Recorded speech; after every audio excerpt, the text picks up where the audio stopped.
Imagina que vives en un mundo donde los libros son un crimen y la única ley es la del control absoluto. Tú eres un bombero, pero no uno cualquiera. Tu trabajo no es apagar incendios, sino provocarlos, quemando lo que más se teme, el conocimiento. Un día, algo dentro de ti cambia y empiezas a cuestionar todo lo que te han dicho. ¿Qué harías si el sistema que te define comenzara a desmoronarse? Hoy te invitamos a ponerte en ese lugar, a caminar por un mundo donde las chispas de las rebeliones pueden encender el fin de todo. Fahrenheit 451 es más que una distopía, es una advertencia. Bienvenidos al vuelo del cometa. Estamos aquí una noche más como hermanos. Soy Álvaro Aparicio, escritor, y conmigo está Diana Soriano, Jugular 2.0.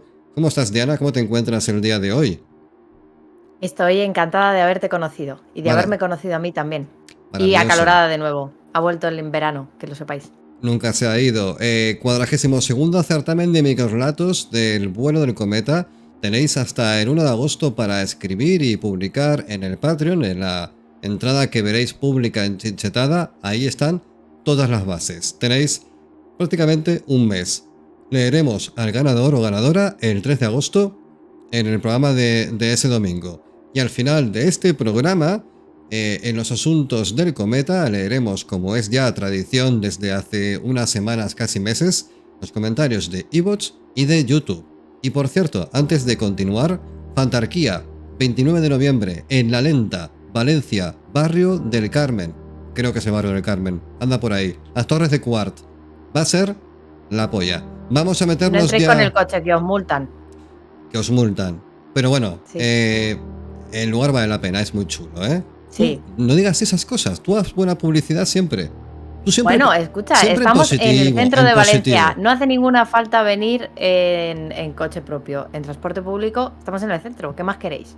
Estamos en y el además de centro. Valencia. Lo más bonito que tiene este mundo, Valencia. Evidentemente, hermosa. Y hermosa, vamos a hablar ya de Fahrenheit 451, que aparte tiene mucho sentido. Me tengo que poner el número 451 a mano porque se me olvida. Y digo 547. En algún momento se me va a ir totalmente la pinza porque nunca me acuerdo cuál es el número exacto. Pero el caso es que el Celsius va a comenzar... Acuérdate de que es la temperatura a la que arde el papel. Sí, hasta ahí llego. De hecho, el Celsius, evento de literatura fantástico de referencia en España, que se celebra en Avilés esta semana que entra. No sé qué día empieza, si se empieza el martes o el miércoles, pero vamos, está a puntito de arrancar.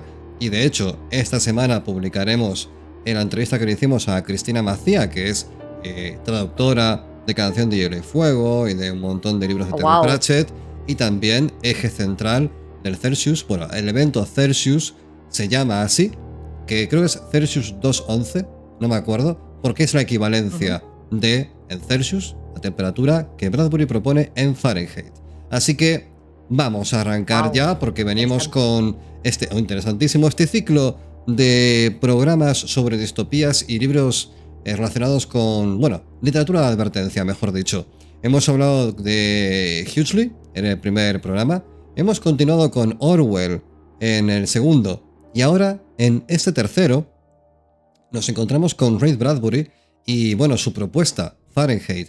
¿Y qué hay en esta visión? Bueno, hay que diferenciar un par de elementos, porque aunque Bradbury es estadounidense y de otra generación distinta, porque esto lo dijimos en los otros programas, tanto Orwell como Huxley son de Inglaterra, y nos encontramos con que ambos son un poco más viejuners que Bradbury, que es un poco más pues un chavalín, ¿no? En los 60, él, digamos que escribió esta novela después de la Segunda Guerra Mundial. Y si no recuerdo mal, uno de sus mejores cuentos de terror fue publicado en la Arkham House de August Derleth. Todos los puntos están conectados. Y de hecho, este tío, Bradbury, se carteaba con el círculo de Lovecraft tardío. Que de hecho hay alguna carta por ahí en la cual hay salseillo, porque en un momento Derleth le escribe una carta a Bradbury que le dice: ha venido Sonia Green, la ex de Lovecraft, y quería escribir un libro sobre su vida. Y Bradbury le dice: pues no querrá esta tía contar no sé cuántos sin los permisos de la editorial. Bueno, ahí un salseo. Ajá, ¿qué se creerá esta tía? Que era su pareja y que sabía algo de él. Jo, jo, jo, jo. Bueno, el caso es que hablamos de una novela Fahrenheit de aviso, de advertencia, y lógicamente comparte elementos comunes como la preocupación por la opresión, y se enfoca en un ángulo particular, que es lo que la diferencia de las otras dos, que es la censura del conocimiento y la apatía inducida por los medios.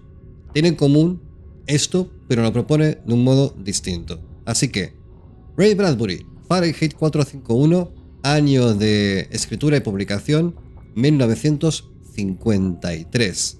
Ahí es nada. Así que, a diferencia de Huxley y Orwell, Bradbury no era un ensayista político ni un intelectual de formación académica. Era más bien un narrador autodidacta, era un amante de la literatura clásica, bueno, una imaginación muy vívida y tenía sobre todo... Era un poco americano, norteamericano era. Gracias, no, tampoco. Bueno, sí, norteamericano era, pero si dices estadounidense lo bordas, porque como te dije un día, delante de todo el mundo, de forma muy repelente, está hoy que no se aguanta ni él. América es un continente muy grande. No os podéis, escucha, no debéis si yo referiros... digo norteamericano, ajá, no es también cierto es que cierto. Era norteamericano. También son americanos. Pero... Entonces, ¿por qué me pides que sea tan etimológicamente exacta? Cuando no soy exacta ni cuando hablo de lo que he comido. Por joder, Bradbury era un autor bastante poético. Digamos que él decía a menudo que dentro de lo que es todo el conjunto de autores de la ciencia ficción de aquel entonces, él se consideraba sobre todo un autor de fantasía. Es verdad que ponía sobre la mesa un montón de ideas de carácter, vamos a decirlo así, pseudocientífico, o que jugaba con la especulación de la época, especulación tecnológica me refiero, y los avances científicos en general. La realidad es que él iba por otros lados. Esta novela en concreto fue publicada, como ya dije antes, en 1953 y estamos en un ambiente absoluto de Guerra Fría. Hay miedo nuclear por todas partes y ya nos encontramos con el macartismo y la caza de brujas de Estados Unidos en su auge. Bradbury tenía poco más de 30 años cuando la escribió, Fahrenheit, y lo hizo impulsado por su preocupación ante el conformismo y la censura crecientes. No olvidemos que la caza de brujas del macartismo fue una época bastante jodida para la industria en general del arte cinematográfico, literario y todo lo demás. Y bueno, quien lo vivió de cerca, hay películas de guionistas. Hay una en concreto, que no recuerdo el nombre, pero que está muy bien y retrata muy bien el contexto de la época. El caso es que aquí ya hablamos de que Bradbury percibía en la sociedad estadounidense de posguerra una serie de elementos que en Fahrenheit son clave. Así que, dicho esto, vamos a meternos ya con la primera lectura de la noche, ¿verdad, querida Diana Soriano? ¿Vamos allá? Vámonos ya, porque luego si no, no me dejas leer. Adelante. Era estupendo quemar. Constituía un placer especial ver las cosas consumidas, ver los objetos ennegrecidos y cambiados, con la punta de bronce del soplete en sus puños, con aquella gigantesca serpiente escupiendo su petróleo venenoso sobre el mundo. La sangre le latía en la cabeza y sus manos eran las de un fantástico director tocando todas las sinfonías del fuego y de las llamas para destruir los guiñapos y ruinas de la historia. Con su casco simbólico en que aparecía grabado el número 451, bien plantado sobre su impasible cabeza y sus ojos convertidos en una llama anaranjada ante el pensamiento de lo que iba a ocurrir, encendió el deflagrador y la casa quedó rodeada por un fuego devorador que inflamó el cielo del atardecer con colores rojos, amarillos y negros. El hombre avanzó entre un enjambre de luciérnagas. Quería, por encima de todo, como en el antiguo juego, empujar a un malvavisco hacia la hoguera, en tanto que los libros, semejantes a palomas aleteantes, morían en el porche y el jardín de la casa, en tanto que los libros se elevaban convertidos en torbellinos incandescentes y eran aventados por un aire que el incendio ennegrecía. Montag mostró la fiera sonrisa que hubiera mostrado cualquier hombre burlado y rechazado por las llamas. Sabía que, cuando regresase al cuartel de bomberos, se miraría pestañear. Pestañeando en el espejo, su rostro sería el de un negro de opereta, tiznado con corcho ahumado. Luego, al irse a dormir, Sentiría la fiera sonrisa retenida aún en la oscuridad por sus músculos faciales. Esa sonrisa nunca desaparecía. Nunca había desaparecido hasta donde él podía recordar. Colgó su casco negro y lo limpió. Dejó con cuidado su chaqueta a prueba de llamas, se duchó generosamente y, luego, silbando con las manos en los bolsillos, atravesó la planta superior del cuartel de bomberos y se deslizó por el agujero. En el último momento, cuando el desastre parecía seguro, sacó las manos de los bolsillos y cortó su caída, aferrándose a la barra dorada. Se deslizó hasta detenerse, con los tacones a un par de centímetros del piso de cemento de la planta baja. Salió del cuartel de bomberos y echó a andar por la calle en dirección al metro, donde el silencioso tren, propulsado por aire, se deslizaba por su conducto lubrificado bajo tierra y lo soltaba con un gran puff de aire caliente en la escalera mecánica que lo subía hasta el suburbio. Silbando, Montag dejó que la escalera le llevara hasta el exterior. En el tranquilo aire de la medianoche, anduvo hacia la esquina sin pensar en nada particular. Antes de alcanzarla, sin embargo, aminoró el paso como si de la nada hubiese surgido un viento, como si alguien hubiese pronunciado su nombre. Bueno, redes sociales, antes de continuar, Vuelo del Cometa en Twitter, Blue Sky, Facebook, Instagram, Threads y YouTube y Twitch. De hecho, me acabo de dar cuenta en la parte audiovisual de esta gran productora que somos yo y mi mano, y Diana de vez en cuando con el OBS también, que me he dejado el 1984 del antiguo programa en el layout. Lo siento, espero que nadie se fastidie en su experiencia de usuario por ver el nombre del anterior programa todavía ahí. Lo lamento muchísimo, pero vamos a continuar, porque vamos a hablar de la inspiración y proceso creativo de Fahrenheit 451. Aquí la historia de Fahrenheit me flipa porque es un poco la historia de un montón de gente que escribe, que muchas veces acaban pensando, ¿no? O acaban teniendo esa idea brillante de juntar cuentos en una sola obra y que esa suma de cuentos e ideas, esa lasaña de párrafos, acabe generando una idea mayor. Esta idea es muy parecida al concepto de Fahrenheit. De hecho, su génesis está envuelta en varias anécdotas que demuestran que Bradbury era un apasionado de la literatura. Que, por cierto, antes de que se me olvide, Patreon del Vuelo del Cometa, si nos queréis apoyar por ahí, o nos queréis simplemente... También eres un apasionado de la literatura, vente. Vente, por favor. Es imperativo que lo hagas, porque si no, moriremos. A finales de los años ¿Moriremos? 40, Bradbury no podía permitirse tener un despacho donde escribir, como la mayoría de la gente pobre, casi como nosotros. Así que encontró refugio en la biblioteca pública de la UCLA, en Los Ángeles. Allí descubrió algo que a mí me apasiona, me parece maravilloso, que es un sótano con máquinas de escribir de alquiler. Concepto, ¿eh? El locutorio de los 40, máquinas de escribir de alquiler. Con 10 centavos cada media hora. Vamos, pues te salía caro, ¿eh? Bueno, te podías sentar a escribir. 10 centavos cada media hora. Ahí. ¿Y te incluía el papel? Ah. ¿Que pudieras gastar o te lo tenías que llevar de casa? No lo sé. A lo mejor se pagaba aparte. Bradbury apareció con una bolsa de monedas y, frotándose las manos como un mapache, se puso manos a la obra. Con un grito de alegría, relataría tiempo más tarde, descubrí aquella sala. Me senté y 3 horas después me había atrapado una idea. Ojo al dato, una persona que está solamente delante de la máquina de escribir, sin prestar atención a nada más, en un sótano, 3 horas, el tío ahí delante de la hoja en blanco pensando. Escucha, sin internet. Sin internet, sin ningún otro estímulo. Esto sí que es una distopía, damas y caballeros.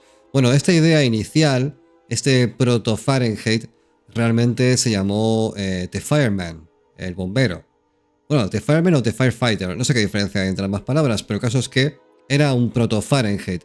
Y lo escribió casi en estado de trance creativo, en una serie de días frenéticos alimentado por el ambiente mismo de la biblioteca. Que aquí Bradbury diría tiempo después en una cita, respirando el mejor polen del mundo, el polvo de los libros. Lo han llamado, asma en mi caso. Bradbury recuerda corriendo escaleras arriba a buscar más monedas, buceando entre estantes para encontrar alguna cita que intercalar y luego volviendo a la máquina de escribir, pues con un frenesí absoluto. El tío estaba a topísimo con esto. Y llegaría a decir tiempo más tarde: yo no escribí Fahrenheit 451. Esa novela me escribió a mí. Que me encantan estas citas porque, digamos que cuando ya has triunfado te lo puedes permitir, pero queda súper raro decir esto verdaderamente. El caso es que lo que Bradbury quería decir es que, bueno, todo el flujo creativo de la obra lo tenía ahí, se dictaba solo, porque el concepto lo tenía bastante claro.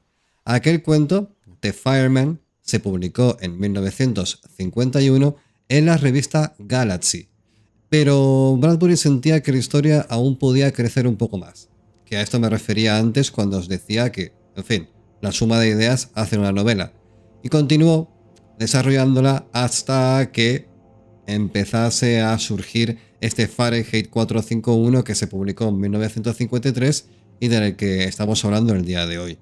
Como ya dijimos, como ya dijo Diana, el título hace referencia a la temperatura en la que el papel de los libros se enciende y arde. 451 en Fahrenheit y la equivalencia aproximada son 233 en Celsius. Bradbury eligió ese título para dejar claro desde el inicio el tema central, la quema de libros.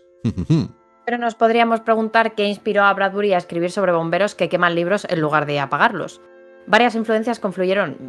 Por un lado, la propia historia reciente. Bradbury había crecido escuchando sobre las hogueras de libros realizadas por los nazis en la década de 1930 y sabía de la censura violenta en la Unión Soviética stalinista. Estas imágenes de la cultura siendo reducida a cenizas le impactaron profundamente, porque tenía 13 años cuando se enteró de la quema de la biblioteca de Alejandría en la antigüedad y lloró como un condenado. ¿Quién no lloró cuando se enteró de que la biblioteca, que contenía todo el saber del mundo antiguo, voló? Bueno, por otro lado, en su presente inmediato, Bradbury veía con alarma las campañas macartistas en Estados Unidos, donde los libros incómodos eran retirados de bibliotecas por supuestas influencias comunistas, vamos, prácticamente igual que ahora. Eran demasiada gente, ¿no? Le tenía miedo hasta a su sombra, diría Bradbury al recordar aquellos días, y añadía que muchos libros estaban siendo retirados de las estanterías, ¿no? Le preocupaba que el país pudiera deslizarse hacia una pendiente resbaladiza de censura puritana. ¡Hola! Pero quizás la influencia más original y la que hace a Fahrenheit 451 distinto de las otras distopías fue la preocupación de Bradbury por el auge de la televisión y los mass media. En 1949 vivió una experiencia reveladora. Una noche, dice, mientras caminaba por la calle de Los Ángeles, un policía me detuvo y me interrogó sin motivo aparente. Le pareció que su delito era simplemente pasear tranquilamente, algo que ya casi nadie hacía, era raro. Este incidente le inspiró un relato breve de Pedestrian, el peatón, de 1951, en el que un hombre es arrestado por el delito de caminar por la noche en una sociedad donde todos permanecen hipnotizados frente a las pantallas de casa. O sea, ¿os acordáis de lo del apagón? La policía ni siquiera está tripulada por humanos. Un coche patrulla autónomo le lleva a un manicomio por pasear. Las resonancias con la vida moderna, pues la verdad es que creo que son claras, ¿no? Vosotros también lo habéis visto. Miedo a salir, temor a la policía exagerado, ¿no? Esa resonancia que tenemos ahora. ¿Por qué esta palabra me cuesta tanto, Álvaro? Porque está mal escrita. Autoritarismo, ¿no? Efectivamente. No está mal escrita, estoy mal pensada yo. Vale, está mal pues hecha. eso, adicción a las pantallas. Bueno, pues uno podría pensar que Bradbury escribió El peatón ayer por la tarde, en lugar de en pleno auge del macartismo, comenta un analista. Este relato preparó el terreno temático de Fahrenheit 451. Yo creo que aquí está un poco más clara la novela. Al final, Fahrenheit, al igual que Un Mundo Feliz, al igual que Orwell, probablemente Orwell de las tres obras sea la más ensayística y la que propone un enfoque mucho más sociológico. Bradbury no quiere ser tan duro, no quiere ser tan denso con las ideas. Es fácil que algunas ideas, algunos conceptos, pues queden como omitidos dentro del concepto casi como de fábula de la obra, porque si lo pensamos claramente, Fahrenheit no tiene ese peso de verosimilitud a priori, porque desde un punto de vista óptimo, pues la verdad es que preparar a un montón de gente para quemar libros de esta manera no tiene más sentido que el de representar un símbolo que es justamente el de la destrucción. Es decir, bomberos que prenden fuego los libros así sin más, parece como mucho gasto. Pero es que va más allá del mero concepto. Es una metáfora muy grande de que estamos arrasando con todo lo que es el pensamiento. Y esto está de algún modo ligado de forma directa con la figura de su mujer, la mujer de Montag, que está enganchada a todo tipo de programas y a todo tipo de interacciones con pantallas en su comedor, y que, como antes comentaba Diana con el cuento del peatón, este hecho de salir a pasear por la calle sin mirar otra cosa que no sea el entorno inmediato, pues puede parecer sospechoso, porque al final todo lo que se saca de la norma, incluso aunque la norma sea corrupta, es desleal para con el sistema. Hacer aquello que contraviene lo lógico, aunque lo lógico no sea lógico, 30, 40, un siglo antes, pues te convierte en el raro, en el señalado. Y esto es normal porque vivimos en una sociedad donde la presión de grupo, como hablamos en los programas anteriores, te someten a una serie de presiones ingobernables, y al final cuesta mucho seguir siendo tú sin renunciar a tener que ser como los demás quieren que seas. En el caso de Fahrenheit, esto se ve claramente porque Montag despierta. Es posiblemente de todas las distopías de las que hemos hablado hasta el momento la más positiva, la más optimista, porque en Orwell no hay ningún tipo de capacidad de redención, no hay ninguna capacidad de... No hay un final feliz. Y en un mundo feliz tampoco lo hay. Aquí lo que hay es una promesa de renovación, una promesa de resucitar un sistema que el personaje claramente ve que está corrompido. Entonces vamos a volver un poco a Bradbury y a qué estaba viendo en esos inicios de 1950, que veía que la televisión se volvía el centro de la vida estadounidense, que inundaba los hogares con básicamente lo banal del día a día, lo cotidiano, el que te cuenten chorradas y que eso rellene páginas y páginas y páginas de revistas como Hola y similares. Para Y él, adiós. la cultura, no te puedo banear porque estamos grabando el programa, pero te banearía ahora mismo. Para Bradbury, la cultura de masas estaba provocando un embrutecimiento cultural. Yo aquí quiero hacer un doble alegato, porque es fácil caer en un viejismo por un lado, y por otro lado también es fácil decirle a Bradbury, chico, relájate un poco, que a lo mejor no es para tanto. A ver, es verdad, es verdad, es verdad. Hasta Es cierto verdad, Ángel de punto, Amor. Sí, estaba esperando que dijeras eso. Es verdad que hasta cierto punto la calidad de los contenidos es mala, mediocre, cuanto menos. Pero es que verdaderamente yo creo que siempre ha sido así. Porque si te fijas hace 20, 30, 40, 50 ¿qué años en la quieres decir, que televisión, la tele nunca fue buena? yo creo, Efectivamente, la tele nunca fue buena. creo que nunca fue buena de base, pero porque creo que el problema que sucede en estas obras en general, que dan por sentado que, bueno, estas obras o visiones, es que la gente puede ser mejor. Es que todos podemos ser mejor. Y yo creo que todos hemos sido y somos lo que somos desde que el tiempo es tiempo. Es decir, antes me imagino al cavernícola en la pared de piedra diciendo, es que antes se pintaban mejor las manos, es que nos hemos vuelto tontos. Es que, Claro, antes teníais más cuidado cuando pintabais a los mamuts. Y claro, ahora, fíjate, no le ponéis ni rabito. yo Ese cuerno pienso, está torcido. pienso que este encanto por el pasado dorado tiene muchas trampas y muchas aristas. Porque al Yo final, tengo una pregunta también. oh Dios mío, adelante, por favor, Tengo una pregunta seria, pregúntame. pregunta seria. Vale. Yo no sé si alguien en algún momento se ha pensado que, por ejemplo, la televisión se ideó para ser bueno. No, claro O que sea, yo no. entiendo que la energía nuclear se pensó para que fuera algo bueno y luego derivó en, oh my God, vamos a hacer una bomba. Pero yo no creo que la tele en sí se dijera, bueno, pues vamos a crear esto para educar a las masas y así que es. No, no, no. O sea, se ideó como entretenimiento y entretenimiento es, de la calidad que sea. Lo malo es, pues que creo que por 1 millón de euros, pues tienes un espacio para contar lo que quieras contar tú, ¿no? Y a lo mejor el problema es no no la televisión, sino a quién se da pábulo en la televisión. Sabes que esto alguna vez lo hemos hablado. Vale, a lo mejor no es el programa más adecuado para hacerlo, pero es que va... Porque no quiero que quede como que estamos desautorizando la visión de Fahrenheit. Creo que la visión de Fahrenheit tiene muchísimo sentido, pero creo que no hay que perder de vista algo que para mí es clave. Y es que al final somos una sociedad que se mueve bajo unos términos capitalistas claros, y cuando entra la pasta, esto lo hablamos en el anterior programa de Orwell, cuando la pasta entra, todo comienza a moverse con las reglas de la pasta. Todo. Entonces tú puedes tener una gran idea, que puede ser, pues no sé, voy a hacer un podcast de literatura, por ejemplo. ¿Vale? Una gran idea. Voy a hacer un podcast de literatura que seguro que va muy bien.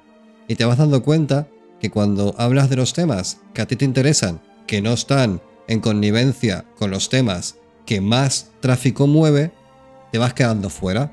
¿Por qué? Los algoritmos no te muestran, porque a la gente no le interesa que hables otra vez, a lo mejor, de Fahrenheit. A lo mejor no le interesa a la gente que hables de cosas que no sean novedades literarias. Como habréis observado en El vuelo del cometa, rara vez o nunca hablamos de novedades literarias, básicamente porque no nos pagan para que hablemos de ellas. Entonces hablamos de lo que nos interesa y somos conscientes. Hablamos de viejos. Hablamos de cosas viejas porque es lo que nos De gusta. señores muertos y señoras muertas.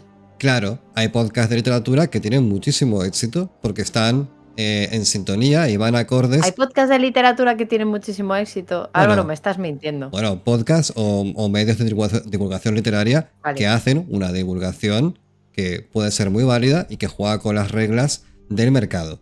¿Por qué? Porque al final lo que el público busca es lo que genera movimiento. Ese movimiento es detectado por quienes invierten en publicidad. Al final se genera una exposición continua en la cual lo que más funciona de cara al público es lo más apoyado por los medios que ponen la pasta. Y esto es una burbuja que se retroalimenta. Todo lo que estamos fuera de ese sistema somos trinchera. De hecho, en Vuelo al Cometa lo hacemos porque nos apasiona lo que hacemos, pero al final esto se puede extrapolar a todo lo demás. Internet, por ejemplo. Internet era un espacio relativamente abierto hasta que de pronto alguien dio con la tecla de la suscripción y hay suscripciones por todas partes. Ya no hay licencias físicas, ya no hay...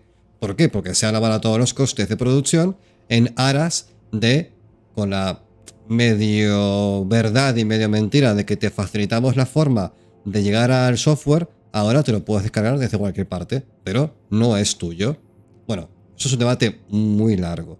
Pero a lo que voy es que... A lo que voy básicamente es porque me estoy enrollando. Ya lo sé. Pero es que a lo que voy es, el embrutecimiento cultural es una deriva natural de todo aquello que genere un interés económico. Si hay dinero, habrá embrutecimiento, porque el embrutecimiento está ahí de raíz. Simplemente hay que despertarlo. Y eso es la masa. Ya está. ¿Qué quiere decir esto? Que no importa qué día, qué hora sea, First Days está ahí. Está Sobera hablando con un señor de 99.000 millones de años, posiblemente sea Nosferatu, que quiere conocer a alguien pues que esté a la altura de sus cualidades físicas y mentales. Claro, no importa en qué momento estés mirando. O sea, voy a decir una cosa. Está muy bien ser culturalmente elevado y pensar en esto de vez en cuando. Quiero decir, pensar en cosas como las distopías, el esa palabra que ha dicho los embutidos, efectivamente. Está muy bien, pero yo creo que no es algo en lo que se pueda pensar 24 horas al día. Más que nada porque... No, para nada. Pues lo que siguiente que haces es, pues, sentirte mal, o sea, vale, realmente. Pero a lo que voy... No estoy a favor de la tele, que creo que llevo sin encenderla 25 años, pero no es estar a favor de nada de eso. No es estar ni a favor ni en contra. Es simplemente decir, una vez más, que no podemos hablar de que han habido tiempos mejores porque eso siempre ha estado ahí. Porque la pasta siempre ha estado ahí. Cuando la pasta entra en la ecuación, lo que interesa es llegar al máximo mercado posible. Cuando esto implique bajar la calidad cultural del producto. Es así. Pero no pasa nada. Quiero decir, a lo que voy es que Bradbury... No pasa nada. No pasa nada. Bradbury, en esta diatriba, ¿no?, que tiene, ¿no?, de que de pronto le da el mando, ve la tele y aparece Sobera con First Dates, dice, bueno, pues aquí evidentemente me estoy quedando solo, ¿vale? Porque lo que veo son programas de trivia y chorradas que no me interesan, tertulias de peña que habla un poco al pedo, como nosotros, básicamente. Entonces, lo que Bradbury concluye es, una población no lectora es una población fácilmente maleable, lo cual es verdad, a medias. Otro tema que Bueno, estoy de acuerdo hasta cierto punto. Sí que es verdad, ¿vale?, respecto a que la narrativa y tu cantidad, tu capacidad, tu elasticidad, mejor dicho, mental, a la hora de emplear términos, palabras y conjugar frases y conceptos, es lo que te da la llave para abrir la puerta a ideas muy complejas. Si no eres capaz de construir esas ideas, posiblemente nunca se te ocurran per se, o son intuiciones más que pensamientos. En el caso de Bradbury, lo que él dice es que hay muchas maneras de destruir una obra maestra de la literatura y no todas pasan por montar una hoguera. Es decir, se puede acabar con los libros simplemente logrando que nadie los lea, inundando el mundo de distracciones superficiales. Esta idea, muy cercana, por cierto, a la línea de Huxley, sería medular en Fahrenheit, porque Bradbury no veía su novela solo como una advertencia contra la censura gubernamental, sino también la indiferencia voluntaria de la sociedad hacia la lectura y el pensamiento profundo, porque una vez más, leer es trinchera. O sea, el acto de abrir un libro en el metro o en el autobús es una revolución. Tú hablas con la gente, ves estadísticas, ¿vale?, y te dicen, no, el 50% de la población lee. ¿Leer qué? ¿Leer un libro? Porque me puedes decir, no, leo el móvil. Vale, pero ¿cómo lees el móvil? ¿Cómo lees un libro sí, en al el final móvil? estás todo el día leyendo, todo lo el estás, día recibiendo información. pero claro, lo que me pregunto es, ¿estás pirateando los libros sistemáticamente? Porque yo tengo aquí un libro de, tengo que decirlo, de Michel Houellebecq, ¿vale?, que me costó sus 12 euros, la posibilidad de una isla, y si queremos que el libro exista, hay que apoyarlo, hay que comprarlo. No vale con decir, no, leo en el móvil. Claro, tú lees en el móvil, pero lo estás pirateando. Entonces, al final, el pensamiento de, no, quien quiera escribir, que lo haga por pasión, deja de existir, porque luego eso baja la calidad. Y es una rueda. Se embrutece la cultura. Entonces, ¿quién lee? ¿Quién está leyendo verdaderamente? Bueno, me pongo iracundo. Estoy colérico ahora mismo, Diana. Sácame de aquí, por No favor. sé, estás colérico y no sé dónde, además. Aquí. Yo tengo que decir que, volviendo a la escaleta para sacar a Álvaro de su gorilismo ahora mismo, Bradbury canalizó en Fahrenheit 451 su indignación ante la censura, efectivamente, su temor al autoritarismo y su tristeza por la creciente comodidad intelectual en una sociedad entretenida hasta la apatía. Pero es verdad que, lejos de querer llevarle la contraria a nosotros al señor Bradbury, que seguramente él lo veía y tenía un discurso súper elaborado sobre esta situación, era una cosa que nunca ha dejado de pasar, ¿no? Todo ello lo envolvió en una narrativa de ciencia ficción accesible, pero simbólicamente potente.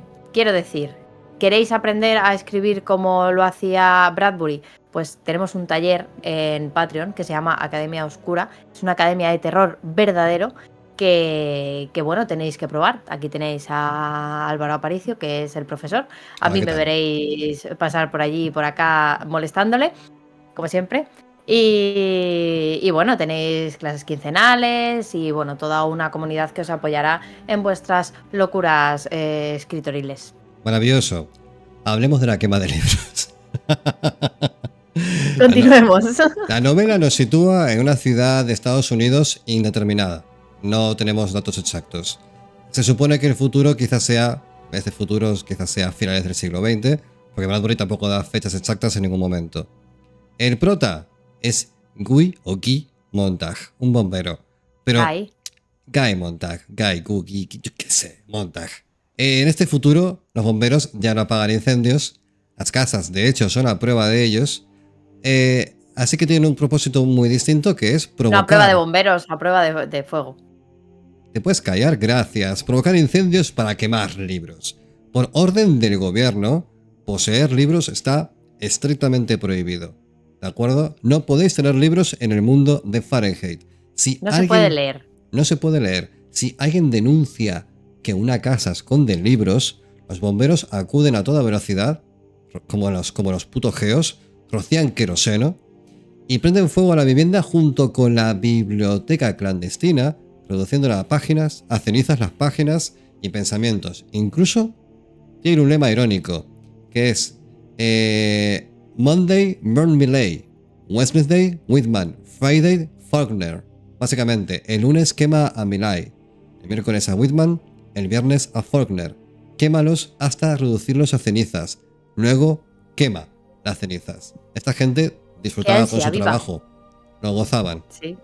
Montag, efectivamente, está También contento disfruta con su posición laboral. Él ve que ha llegado a un lugar socialmente respetable, socialmente aceptado, y lo vemos al inicio como un hombre un poco, bueno, en general, pues, no sé, iba a decir que es un tío del montón, pero está contento. Quiero decir, quemar... El montón no está contento. Quemar lo convertía en algo brillante, pensaba. Él se veía a sí mismo, se proyecta como una persona triunfal. Le encanta ver las llamas, consumir las palabras impresas, pero de pronto tiene un encuentro fortuito con una chavala, una vecina, adolescente, Clarice, que digamos que un poco le mueve la tierra, ¿no? Esta chica, que es un poco extraña para los estándares de ese mundo, le gusta conversar, hace preguntas, pasea bajo la lluvia, huele flores, es decir, es curiosa y está emocionalmente viva, en contraste con la gente, abro, cierro comillas, normal, que vive pegada a las pantallas y es incapaz de comunicar o expresar emociones que no sean básicas. Esta adolescente le pregunta a Montag si es feliz, algo que él nunca se le había ocurrido cuestionarse, algo que realmente ¿eres feliz? Es una pregunta muy complicada. No tiene fácil respuesta. ¿Eres feliz? ¿Eres feliz, Álvaro? ¿Eres feliz, Diana? Yo soy muy feliz. Yo también. Ahora, mientras hacemos el vuelo del cometa. Poco después, Clarice desaparece. No tenemos claro cuál es el destino de este personaje. No tenemos ni idea. Pero se queda plantada la semilla de la duda en el cerebro de Montag, que, bueno, comienza a cavilar, ¿no? ¿Qué ha significado este encuentro para mí? ¿Qué representa todo esto para mí? Otro hecho traumático quiebra a Montag.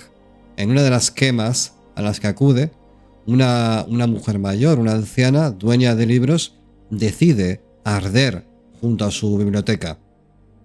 Esa imagen, una mártir por los libros, le vuela la cabeza a Montag. No entiende por qué sucede esto.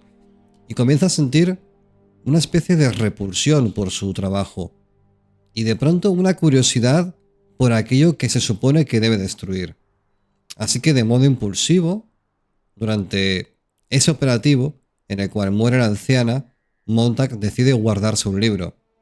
Más tarde, sabremos que no es la primera vez que Montag se guarda uno de estos libros y que los había escondido en la casa, que, bueno, nunca los había leído, sin embargo, pero finalmente se atreve a abrir uno de estos libros. Es un pecado venial que acaba convirtiéndose en un nuevo sentido del propósito.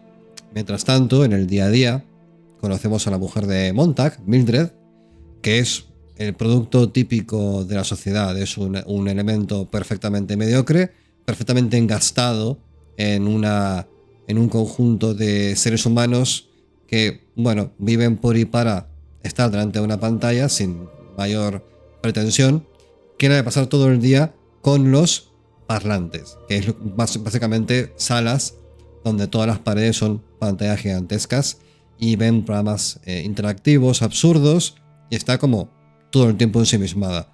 Esto me recuerda mucho a un capítulo de Black Mirror, no recuerdo el nombre, que es muy parecido, que es un chico negro que hace ejercicio en una bici para generar energía. es 1.000.000 de créditos, creo que se llama. Sí, es Es de la primera temporada. conceptualmente, eso es Fahrenheit, al 100%. Cómo se banaliza la vida humana y cómo se lleva el delito y el dolor y todo en general, todo lo que sea susceptible de exposición acaba siendo expuesto. Al final Mildred no tiene conversaciones reales con su marido, duerme con audífonos repitiendo consignas comerciales y está tan desconectada de la realidad que una noche intenta suicidarse tomando pastillas sin ni siquiera recordarlo al día siguiente, porque está pero no está. Básicamente Bradbury pinta a Mildred pues como el paradigma de una sociedad enferma de superficialidad, un conformismo social absoluto, un control de la población a través de la más media. Es un poco el Soma. Si nos fijamos, hasta el momento todo lo que hemos dicho, Fahrenheit es el hijo de Orwell y de Huxley, en varios sentidos. Lo que pasa es que por alguna razón, que yo supongo que es la razón estética, y la razón en la cual una obra acaba encontrando su lugar, la imagen de los bomberos lanzando fuego, esa paradoja tan brutal, acaba teniendo mucho más peso. Pero en Fahrenheit hay mucho más que simplemente eso. Así que, volviendo a Mildred, nos encontramos con que solamente le interesa sus familiares de la pantalla, que realmente esos familiares son personajes de un show con los que cree interactuar, como esta gente que le habla a la pantalla, a la tele. No me preguntéis por qué. Bueno, gente que ve el fútbol, ¿quieres decir?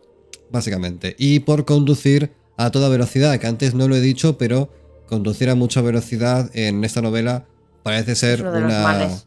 Sí, una parafilia que han adoptado y que parece ser que la adolescente que Montag conoce, que es la que le hace un poco cambiar el chip, posiblemente haya muerto de esta manera, atropellada por un conductor gilipollas. El caso es que Mildred representa a millones de personas de ese mundo que han sido condicionadas para no pensar ni sentir más allá de lo inmediato. No hay un contexto político o social que establezca de un modo tan preciso como en 1984 por qué los libros han de arder. Pero está claro que una cosa ha sido reemplazada por otra.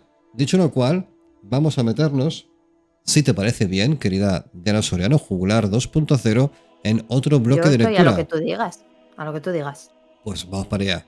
Vamos para allá. ¡Fuego! Un chorro llameante salió desde la boquilla del aparato y golpeó los libros contra la pared. Montag entró en el dormitorio y disparó 2 veces, y las camas gemelas se volatilizaron exhalando un susurro, con más calor, pasión y luz de las que él había supuesto que pudiesen contener. Montag quemó las paredes del dormitorio, el tocador, porque quería cambiarlo todo, las sillas, las mesas, y en el comedor, los platos de plástico y de plata, todo lo que indicara que él había vivido allí, en aquella casa vacía, con una mujer desconocida que mañana le olvidaría, que se había marchado y le había olvidado ya por completo, escuchando su radio auricular mientras atravesaba la ciudad, sola. Y como antes, era bueno quemar. Montag se sintió borbotear en las llamas y el insensato problema fue arrebatado, destruido, dividido y ahuyentado. Si no había solución, bueno, en tal caso, tampoco quedaría problema. El fuego era lo mejor para todos. ¡Los libros, Montag! Los libros saltaron y bailaron como pájaros asados con sus alas en llamas como plumas rojas y amarillas. Y luego, Montag entró en el salón, donde los estúpidos monstruos yacían dormidos con sus pensamientos blancos y sus sueños nebulosos. Y lanzó una andanada a cada una de las 3 paredes desnudas y el vacío pareció sisear contra él. La desnudez produjo un siseo mayor, un cuchillo insensato, un chillido insensato. Montag trató de pensar en el vacío sobre el que había actuado la nada, pero no pudo. Contuvo el aliento para que el vacío no penetrara en sus pulmones. Eliminó aquella terrible soledad, retrocedió y dirigió una enorme y brillante llamarada amarillenta a toda la habitación. La cubierta de plástico ignífugo que había sobre todos los objetos quedó deshecha y la casa empezó a estremecerse con las llamas. «Cuando hayas terminado», dijo Beatty a su espalda, «quedarás detenido». La casa se convirtió en carbones ardientes y ceniza negra. Se derrumbó sobre sí misma y una columna de humo que oscilaba lentamente en el cielo, se elevó de ella. Eran las 3:30 de la madrugada. La multitud regresó a sus casas. El gran entoldado del circo se había convertido en carbón y desperdicios, y el espectáculo terminó. Montag permaneció con el lanzallamas en sus flácidas manos, mientras grandes islas de sudor empababan sus sobacos y su rostro estaba lleno de hollín. Los otros bomberos esperaban detrás de él, en la oscuridad, con los rostros débilmente iluminados por los rescoldos de la casa. Montag trató de hablar un par de veces y por fin consiguió formular su pensamiento. ¿Ha sido mi esposa la que ha dado la alarma? Beatty asintió. Pero sus amigas habían dado otra con anterioridad. De una u otra manera, tenías que cargártela. Fue una tontería ponerte a recitar poemas por ahí como si tal cosa. Ha sido el acto de un maldito estúpido. Dale unos cuantos versos a un hombre y se creerá que es el señor de la creación. Cree que, con los libros, podría andar por encima del agua. Bueno, el mundo puede arreglársela muy bien sin ellos. Fíjate dónde te han conducido. Hundido en el barro hasta los labios. Si agito el barro con mi dedo meñique, te ahogas. Montag no podía moverse. Con el fuego había llegado un terremoto que había aniquilado la casa y Mildred estaba en algún punto bajo aquellas ruinas, así como su vida entera, y él no podía moverse. El terremoto seguía vibrando en su interior y Montag permaneció allí, con las rodillas medio dobladas bajo el enorme peso del cansancio, el asombro y el dolor, permitiendo que Beatty le atacara sin que él levantase ni una mano. Montag, idiota, Montag, maldito estúpido, ¿qué te ha impulsado a hacer esto? Montag no escuchaba. Estaba muy lejos. Corría atrás de su imaginación. Se había marchado, dejando aquel cuerpo cubierto de hollín para que vacilara frente a otro loco furioso. ¿Os imagináis que Montag está en Valladolid? ¿Os imagináis que Montag encuentra Eurobooks? Una librería especializada en idiomas y en español como lengua extranjera. Eurobooks, damas y caballeros del vuelo del cometa, nació en 1990 como respuesta a una necesidad creciente de libros en otras lenguas. Dentro de este marco han apostado por la variedad, no centrándose solo en lo más fácil, la enseñanza de los idiomas, sino también disponiendo de una amplia sección de literatura en diferentes idiomas y de secciones de pedagogía, historia, diccionarios, viajes, software, de todo, querida.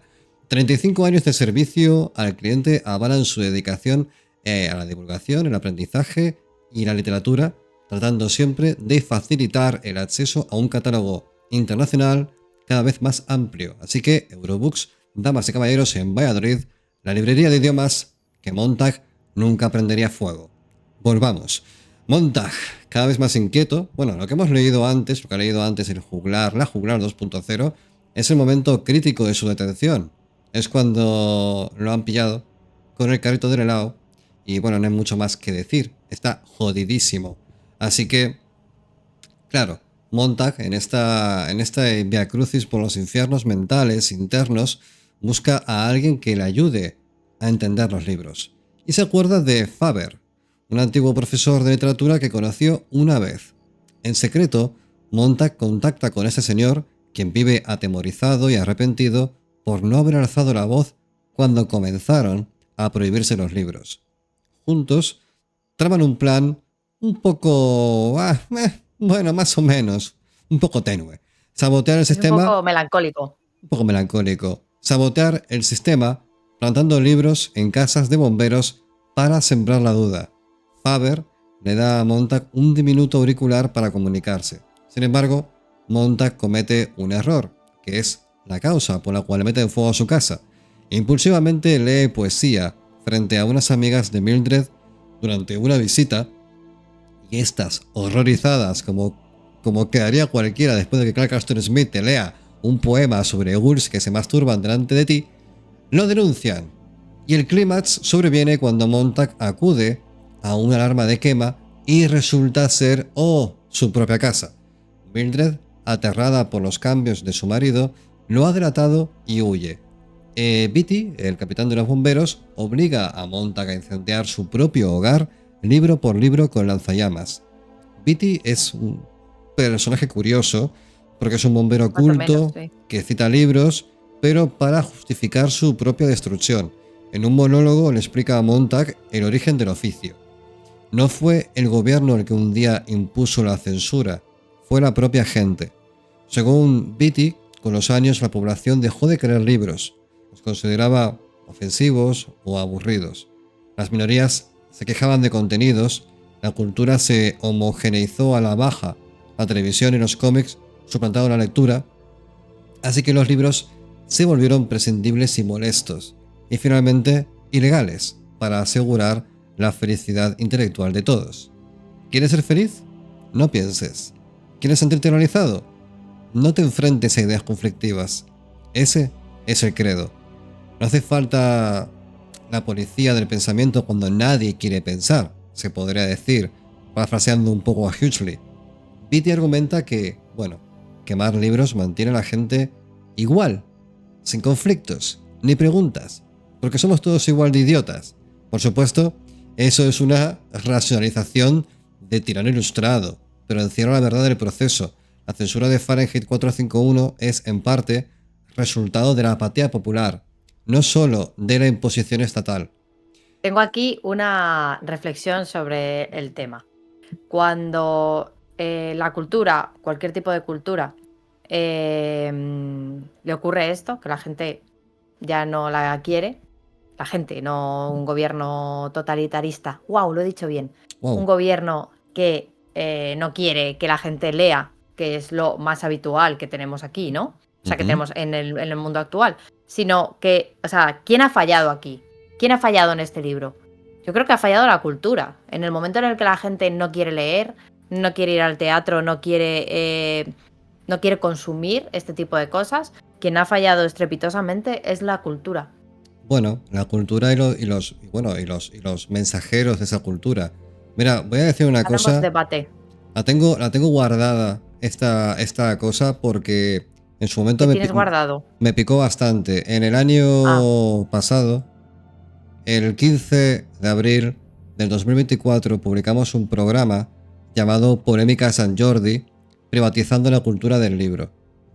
Vino gente de diferentes editoriales, vino Hugo de Orcini Press y vino Ibai Sanz Urbieta de Descontrol Editorial para hablar de que el Sant Jordi se estaba privatizando, que se estaba favoreciendo los puestos de las grandes editoriales, pim pam pum. Mira, yo os voy a decir la verdad, a mí no me da de comer este podcast. Yo puedo decir lo que me dé la gana porque soy libre en mis ideas, sin ningún tipo de reparo.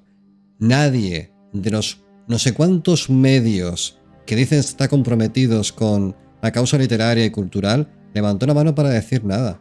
Yo busqué a ver quién más hablaba de esto y no había nadie. Todo el mundo con la polla de Sanderson en la boca, todo el mundo hablando de la fantasía que maravillosa es. Y de esto, de la polémica de Sant Jordi, que estaba poniendo a las pequeñas editoriales contra las cuerdas, no habló nadie.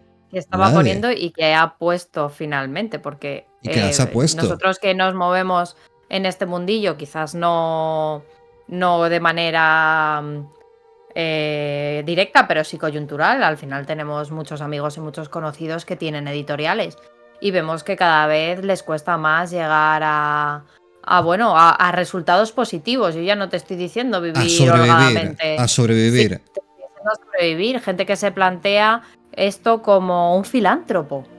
O sea, no tienes una editorial para dar a conocer, lo haces porque dices, bueno, pero, pues tengo una... Diana, pero es como lo hacemos nosotros, es igual.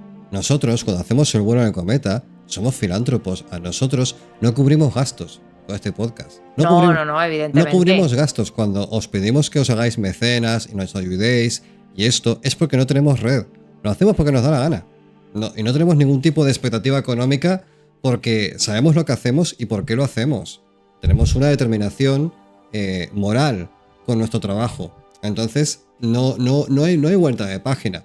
Pero cuando hablamos de la defensa de la cultura y hablamos de levantar la mano y decir, oye, que en el Sant Jordi pasa esto, yo me pongo a mirar los medios de comunicación que supuestamente hablan de literatura del fantástico y del esto y del otro y no encuentro información.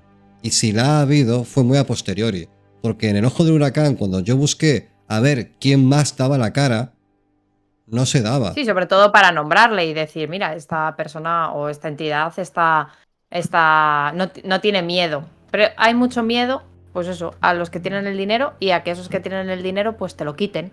Porque al final, Sí, básicamente. cuando tú tienes una idea, y a nosotros esto nos ha pasado muchísimas veces, cuando tienes una idea y pones el corazón en lo que haces y te lo curras, y además de tu vida, tu trabajo, tus amistades, intentar ser una persona cuerda, haces esto los fines de semana, quitándotelo de todas partes. Y cuando ves que no funciona, cuando ves que no llegas, que parece que nadie te escucha o que parece que nadie te lee, llega un momento en que tú dices, voy a volverme gris como el resto de la sociedad, voy a meter la cabeza en Instagram y voy a dejar de sufrir, evidentemente, ¿no? Porque sentirse fracasado con un sueño que has tenido siempre, como puede ser el de tener una editorial y hacer llegar a la gente libros que de verdad te apasionan, es un corte de meada a todas luces. Lo siento, tenía que rebajar el tono. No, pero es que es así, efectivamente. Y al final, bueno, no quiero profundizar mucho más en todo esto, pero es evidente que el fallo está en los comunicadores, que al final apuestan por el valor seguro, que es aquel que ya está en manos del poder. Porque hablar de todo lo que pueda atentar contra la garantía del poder es quedarse en la parte de fuera de un modo u otro. Y la verdad, en lo que propone Fahrenheit, no sé cuánto de esto hay porque no profundizan, pero si la gente le da la espalda a la cultura, es porque los que decían que tenían que defenderla no han estado ahí, verdaderamente. Y esto no significa ni mucho menos que Diana y yo nos consideremos abanderados de la defensa de la cultura. De nada. Para nada. Mira, primero va que pague la luz, que pague el gas, que pague la comida y luego ya hablamos de cultura. Ahora que hemos comido, hablamos de metafísica. Pero lo que está claro es que es muy fácil estar siempre al margen. Al final, como le pasó a Faber, que se quedó al margen, luego se arrepiente porque vaya por Dios. Claro. Vaya por Dios. Porque tiene consecuencias. A lo mejor dentro de 20 años, dentro de 30 años, ya no hay pequeñas editoriales. Porque el sector del libro está tan tocado que abrir una editorial es un juego, es una apuesta, es una puta ruleta rusa. Al final solo conocerás la obra de la gente que ellos quieren que conozcas. Entonces. Pero no pasa nada, no os preocupéis, porque la fantasía está mejor que nunca. Tenéis las últimas 44 novelas de Sanderson ahí para comprar. Todo lo demás no le importa a nadie. Continuemos, que me estoy cabreando. Yo no sé dónde estamos ya. Álvaro, ¿dónde estamos? Por favor, guíame. Yo creo que estamos ahora mismo en la parte en la que básicamente el clímax, ¿vale? Ya hemos hablado de que Beatty ha dicho que, bueno, la propia gente impuso la censura, los libros se han vuelto prescindibles y molestos, en fin, todo lo que ya sabíamos de que la apatía popular acaba generando este desinterés por la cultura muy por encima de la propia imposición estatal, que esto es en la línea de Un Mundo Feliz. Aquí tenemos alerta spoiler, tenemos ya un poco, nos vamos dirigiendo hacia el tramo final de la obra. Montag, empujado al límite, se revela abiertamente en un arrebato brutal, quema vivo a Beatty con el lanzallamas, se vuelve loco, se mete 3 chupitos de lo que sea, de vodka, de gin tonic, me da igual, y acaba siendo perseguido por un sabueso mecánico, que es un robot policial programado para cazar infractores inyectándoles veneno, ¿vale? En plan Boston Dynamics. Herido, pero decidido, Montag escapa de la ciudad siguiendo el plan de Faber. Huir hacia los márgenes, hacia el bosque y el río. Logra despistar a sus perseguidores, que acaban matando a otro hombre al azar en la tele para dar el espectáculo de la captura. Aquí tenemos un poco la retrivialización de todos los eventos cotidianos que te hacen un reality de trasteros, te hacen un reality de subastas, te hacen un reality de bodas, te hacen un reality de reality de reality. Al final... Continuemos. Por favor, Álvaro, que te has embuclado. Montag encuentra un grupo de exiliados. Son... allí en el bosque. Intelectuales rebeldes. Ahí está. Como todos. Ahí está. Todos los intelectuales son rebeldes. Grabando un podcast de literatura y cagándose en Sanderson ahí. Sí, porque me suda los huevos Sanderson. A mí también. muy Y ya vi. subversivos. Sí, sí, sí. Cada uno. ¡Qué rebeldes somos! Pero escucha, hay un tema que es basal aquí, ¿vale? Y es que cada uno de estos intelectuales ha memorizado un libro para preservar su contenido. Como no Oh, pueden wow. conservar los libros físicamente, los llevan en su mente, ¿Cuál esperando eliges un tú? día. Perdona. ¿Cuál ¿Cuál elijo? eliges tú? Sí. ¿De cuál te quieres acordar tú de memoria? A ver, dame un segundo. ¿De cuál me quiero acordar de Bueno, memoria? nos podéis poner en los comentarios también de cuál queréis vosotros aprenderos. O sea, ¿cuál elegís? Elegimos y hacemos comunidad. A ver. Está Xavi desatado en el chat. Lo siento, Xavi. ¿Por qué no te vienes al programa un día y rajamos todos Jolines, Xavi, juntos? sí, por favor. O sea, además en este tema, que creo que te toca especialmente Buah, la está calentito, Xavi. Que por cierto, camarada. voy a hacer un pequeño margen para que luego nadie se sienta ofendido. A mí no me importa que la gente lea Sanderson, pero lo que está claro es que es lo que más vende. Y al final es lo que más se ve y parece que es lo único que está. Que ese es Una el rabia, problema. rabieta sin más. No es lo. O sea, yo tampoco tengo nada contra Sanderson, ni a favor ni en contra. O sea, nunca he leído nada suyo. No por, no por rebeldía civil, Hostia, efectivamente, sino porque, bueno, su obra, la verdad es que no ha llamado a mi puerta, o no pero sé, por escucha, lo que fuera. que no hace falta que des explicaciones, que a mí no me interesa lo más mínimo Sanderson, punto, se acabó, ya está. Pero lo que me refiero es que sobre la fantasía en general, el problema no es que esté Sanderson, el problema es que si Que no solo se está da Sanderson. que solamente está Sanderson, y esto lo he visto muchas veces, que sí, es la mejor época de la fantasía, hay un solo autor, no me jodas, ¿dónde está todo el mundo nacional en España? La gente de Latinoamérica, ¿dónde están los autores latinoamericanos? ¿Dónde están? Hay muy pocos que lleguen ¿Dónde hasta están que yo aquí. los vea? ¿Dónde están que yo los vea? Que al final es lo de siempre. No se promociona lo suficiente el producto nacional, porque se tiende a pensar que lo de fuera es de facto mejor. Y no es cierto. Y no es justo. Entonces, dicho esto, voy a seguir llorando con lo que estaba diciendo. Yo, si quiero recordar de memoria un libro, quiero que sea El Principito. Ahí lo lleváis. Vale, ¡Ah, qué bonito! sí. Como, bueno, aquí cada uno lleva el libro en la mente. Los intelectuales del bosque de Faber, al final, la única forma de preservar ese conocimiento es a través de sus memorias. Y Montag decide convertirse en uno de ellos, recordando los versículos de Eclesiastes que había medio leído. Mientras tanto, en la distancia, la ciudad estalla en una guerra repentina y misiles nucleares la borran del mapa. Esto es, bueno, un recordatorio del Bradbury nuclear y del peligro de la militarización global. Entonces, bueno, los hombres libro sobreviven a esta hecatombe nuclear y emprenden el camino de vuelta a las ruinas con la esperanza de ayudar a reconstruir la sociedad por un lado, esta vez con la sabiduría de los libros en la memoria y de coger un pedazo de cáncer, porque se han estallado bombas nucleares, macho, no vuelvas porque lo que va a haber ahí es Fallout. No sé yo si Bradbury estaba full. Mutarachas. Mutarachas. Bueno, como hemos dicho antes, de todas las obras distópicas, esta es con diferencia la más optimista por motivos evidentes, Hombre, ¿vale? el final es a todas luces feliz. Sí, sí, eso No es es fijo. fatalista como en todas las demás, claro. La obra tiene un tono mucho más, vamos a decirlo así, ligero en su concepto, aunque la prosa es maravillosa porque Bradbury, probablemente de los tres autores de los que hemos hablado hasta el momento en ese especial de Futuros Peligrosos, es el que tiene más dominio sobre la parte lírica, la parte metafórica, tiene imágenes maravillosas. Quizás también haya hecho pues que tiene buenos traductores, lo desconozco. Pero bueno, Diana, significado de Fahrenheit, por favor, vámonos para allá. Efectivamente, vamos a ver un poco, aunque nosotros vamos a seguir con estas distopías peligrosas y de advertencia, vamos a seguir un poquito más, vamos a hacer una recapitulación de un poco en comparativa, ¿no? A primera vista, Fahrenheit 451 aborda de forma muy directa el tema de la censura, que es algo muy importante en la época en la que vivió Bradbury. Las imágenes de bomberos quemando libros son muy potentes, por lo que decía antes Álvaro, ¿no? Nosotros vemos a los bomberos como absolutos héroes de la sociedad que nos salvan de cualquier mal que nos pueda suceder, O ¿no? tíos buenos Además que están ameritan una foto en un calendario. También.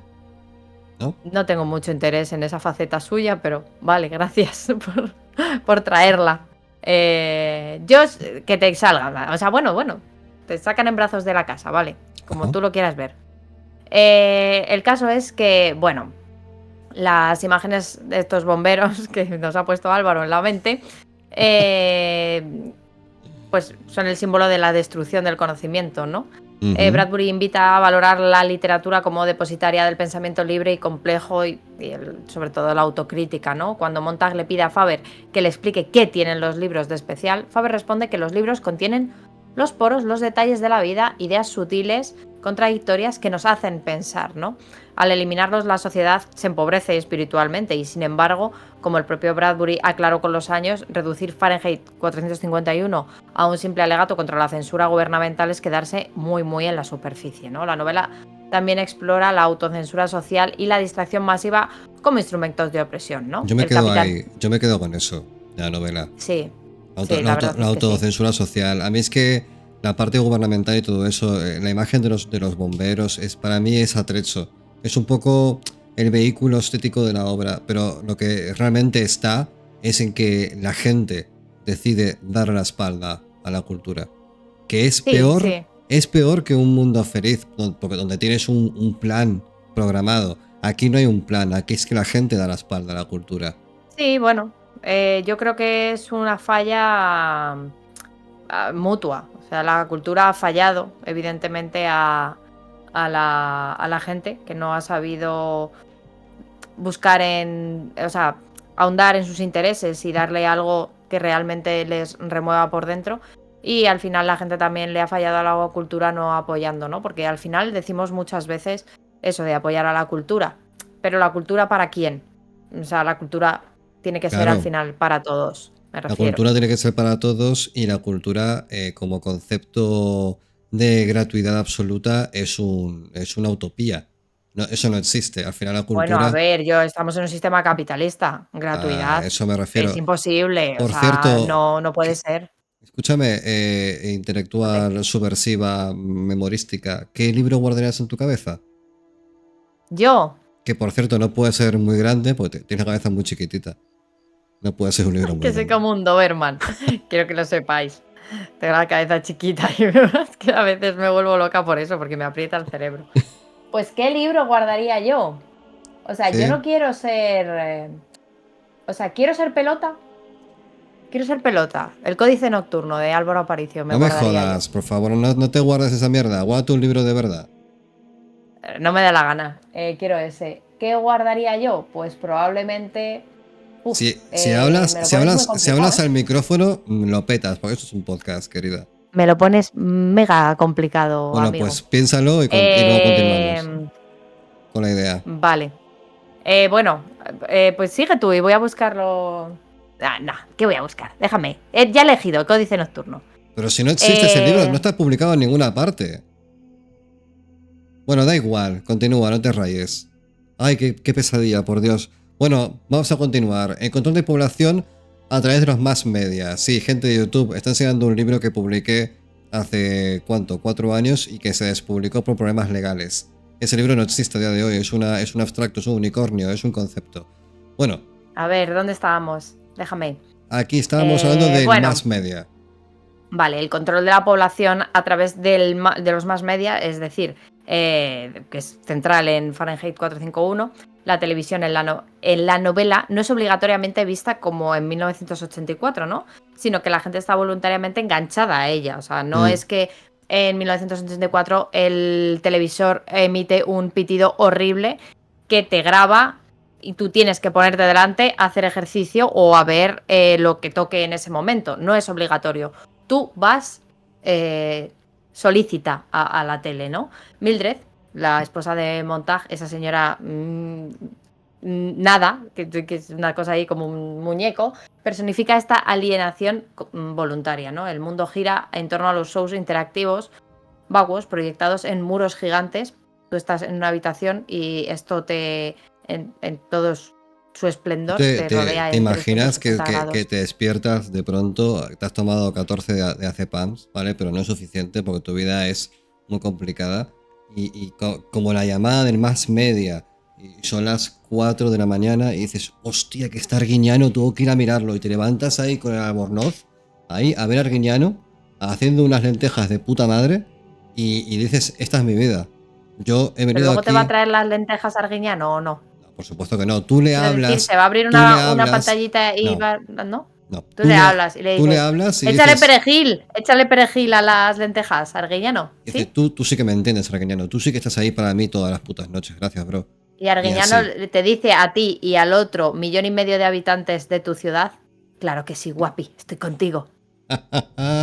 Mira, no hay nada más que odie en las redes sociales cuando un influencer dice os quiero. Mentira, no me quieres. Solo quieres mi follow. Continúa. Bueno, yo hay a algunos que les creo. Bueno, Bradbury critica cómo la sobrecarga de información trivial termina por embotar la mente del público. Como comenta en el texto, ¿no? Dice, la información abunda, pero es irrelevante o está descontextualizada, lo que anula la capacidad crítica de la población. En lugar de, aquí en esta obra, en lugar de una policía del pensamiento activa, aquí actúa una suerte de policía de la distracción.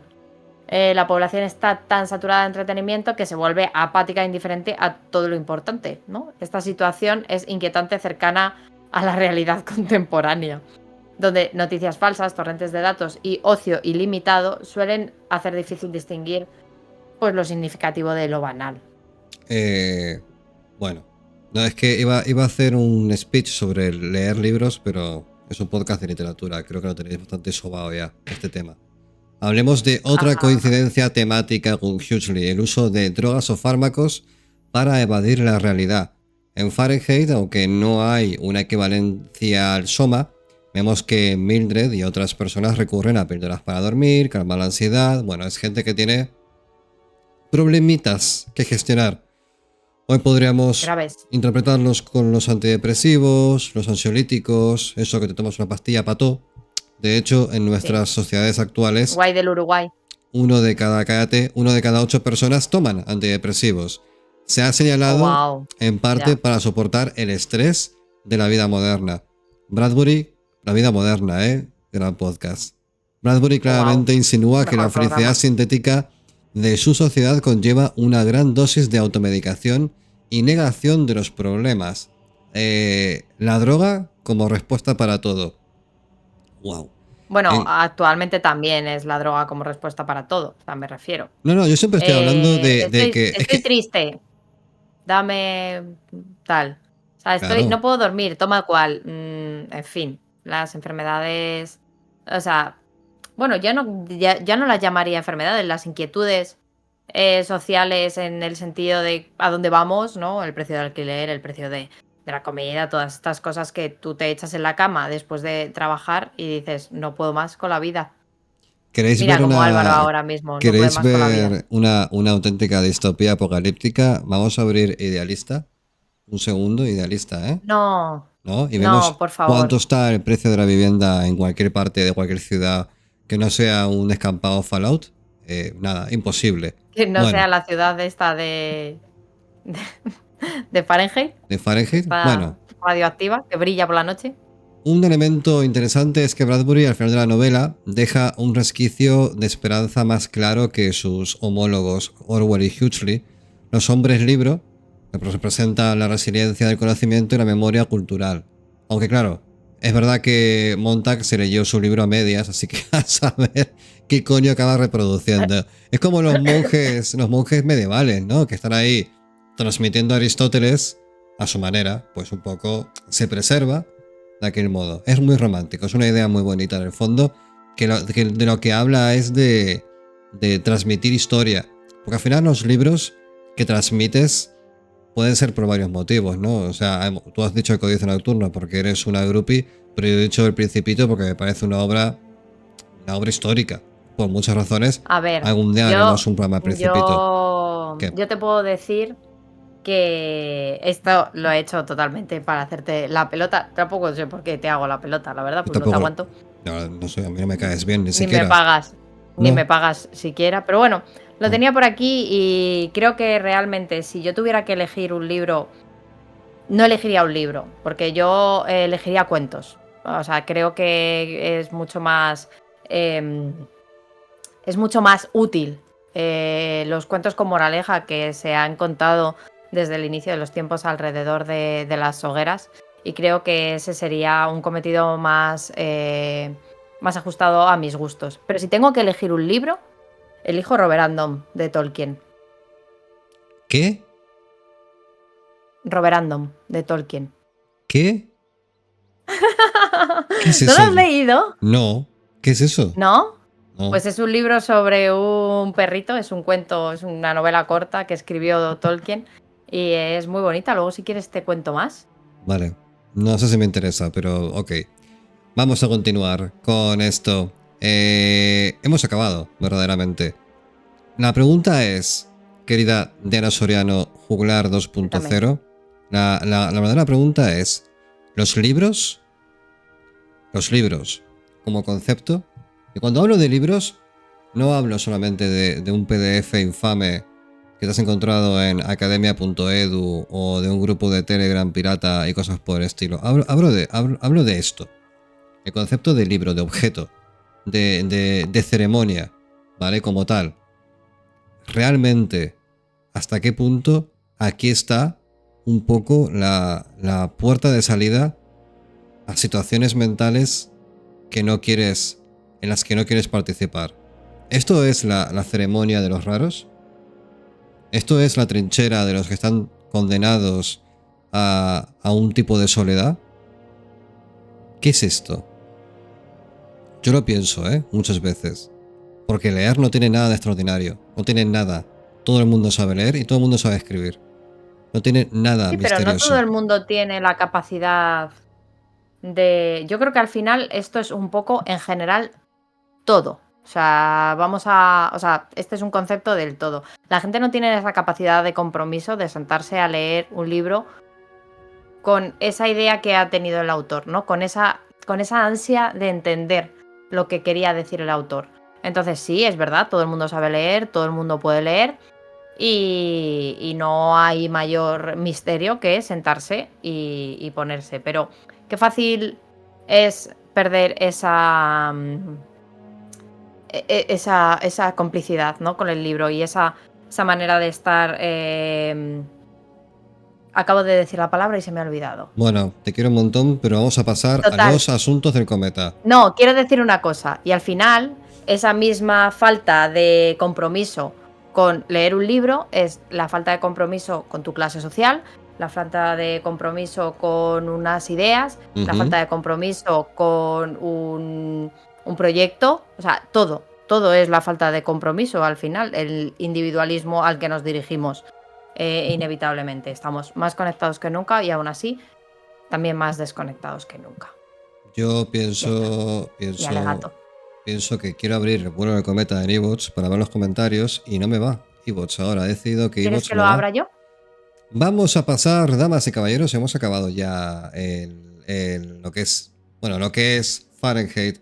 Hasta aquí podemos leer. Saltamos a asuntos del cometa. Vamos a leer. Asuntos del cometa. Falta musiquita. Vamos a comentar. Vamos a comentar los comentarios. Iba a decir. Eso demuestra que tampoco sé leer. A continuación continuaremos. Ni expresarme. Tenemos 24 pedazos de comentarios que vamos a proceder a leer ya mismamente. Sí, vamos a empezar por los últimos. Espera. Héctor. ¿Pero quieres leerlos tú los comentarios? ¿Quieres suplir mi incapacidad de internet con tu voz? Me parece muy bien. Sí, pero porque tengo que decirte que... O sea, te he visto cansado hoy. ¿Por qué me has visto cansado? Estoy cansado de la vida. No, estoy iracundo el día de hoy. Estoy iracundo y probablemente estúpido. Pero... Estás un poco raspa. Ah, sí, estoy mal. Estoy cabreadito. Estoy cabreadito. Sí. O sea, está bien porque con el tono de los programas va genial, pero ya fue. Amigo, suelta. Es verdad, vamos a ponernos contentos, un poco de alegría. Hagamos una cosa. ¿Estás triste? No estés triste. Es que efectivamente, me acabas de resolver todo, la verdad. A la gente de Twitch, muchas gracias por estar con nosotros. Ahora mismo soy una persona mucho más alegre porque Diana me ha dicho que deje de estar enfadado. Así que, wow, ha surtido efecto. Hacemos un comentario cada uno de iVoox y luego un comentario cada uno de YouTube. ¡Me parece Adelante. genial! Voy a empezar yo primero con Héctor Olea, que se ha hecho mecenas. Muchas gracias, Héctor. Gracias, Héctor. Dice Héctor, cada vez más espero los domingos para oír su podcast. Los escucho a conciencia y siempre estoy de acuerdo con ustedes. Me han hecho sonreír a buena manera, a pesar que los dos desmoneticen. Eso es culpa de Diana. Y una que otra ocasión. Bueno, estar hoy triste yo por no la he cruda dicho que realidad. tenemos la polla de nadie en la boca. Yo no lo he dicho, lo has dicho tú. Y reflexiones de los temas literarios que comentan. Gracias, camaradas. Gracias, Héctor, camarada. por comentar. Así que, por favor, adelante, Diana, continúa. O Cami Ulf, un ya particular de esta casa, dice: todos pensábamos que nos encaminábamos a un mundo feliz, llega Trump y nos devuelve a 1984. O antes, puede Wow. ser. Bueno, dice el sótano de Lovecraft Podcast, gran podcast amigo de esta casa. Dice, gracias a ti, Juanfran, por acompañarnos cada Gracias. domingo en los comentarios. Bicho. Dice un anónimo: cada día me gustáis más, felicidades por el podcast. Y tú a nosotros.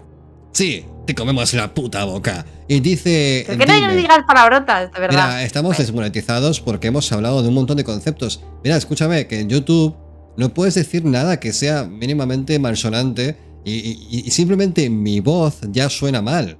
Entonces ya estamos ipsofactamente desmonetizados. Dice, dime, futuros peligrosos y quizás no tan distantes. Cada día más enganchado a vuestro podcast. Gracias a ti. Dime. Dice Gracias. Egon Blunt: habéis logrado que reviva lo dura, triste y necesaria que es esta novela, 1984. Gracias, sí, muchas gracias. Álvaro ha confesado que después de leer Crimen y Castigo, escrita en 1886, que es su obra de arte favorita, la de Egon Blunt, no volvió a ser feliz. Efectivamente, No. Álvaro no es feliz a día de hoy. Nunca. A mí me sucedió lo mismo con Stalker de 1979, pues meses después de haber descubierto estas dos obras no podía dejar de pensar en ellas. Me obsesionaban hasta el punto de que me impedían concentrarme en los libros y películas a los que me acercaba semanas y semanas después. Es maravilloso cuando el arte te deja huellas tan profundas. Bueno, maravilloso. Tatuajes para el alma, efectivamente. Qué frase tan bonita. Un saludo para vosotros y los fantásticos oyentes que atesoráis. Gracias, que sois nuestra gasolina. Dice Julito La Fuente en iVoox, qué gran acierto este pequeño ciclo de obras de advertencia. Chicos, os quiero casi tanto como a First Days. Mira, Julito. Gracias, Julito. Gracias. Mira, Julito, no pórtate digáis bien. nada. Julito, No pórtate digas bien. nada, Julito. Julito es muy buena gente. Gracias, Julito. Bueno, aquí tenemos un comentario extraño que no voy a leer. Y tenemos... No, tienes que leerlo. Aquí ¿Este? tenemos ¿Sí? a un bot. Pero no nos dice nada a nosotros. No, que es un bot. Es un bot que aparte es Lord Felix. Lord Felix, que es un Illuminati del nuevo orden mundial, que si le mandas un WhatsApp y tu número de cuenta, te ilumina. A ti y a tu cuenta bancaria. Gracias, Stellar Smith, por Venga, compartir gracias. la orden de tu amo. Continúa, Diana, te Muy toca a ti. bien. Nos dice Quique: de todas las obras de anticipación que he leído o visto, la más perturbadora es la película Idiocracia. No lo he visto. Estoy totalmente de acuerdo, yo sí la he visto. Estoy totalmente de acuerdo contigo. Es una peli que te vuela la cabeza. Bueno, dice Chapo, muy bueno, no se olviden de Jack London. Saludos desde Río de la Plata. Y le pregunté a Saludos. Chapo, ¿a qué obra de London te refieres exactamente? Porque sí que es verdad que London tiene, si no recuerdo mal, algún cuento posapocalíptico.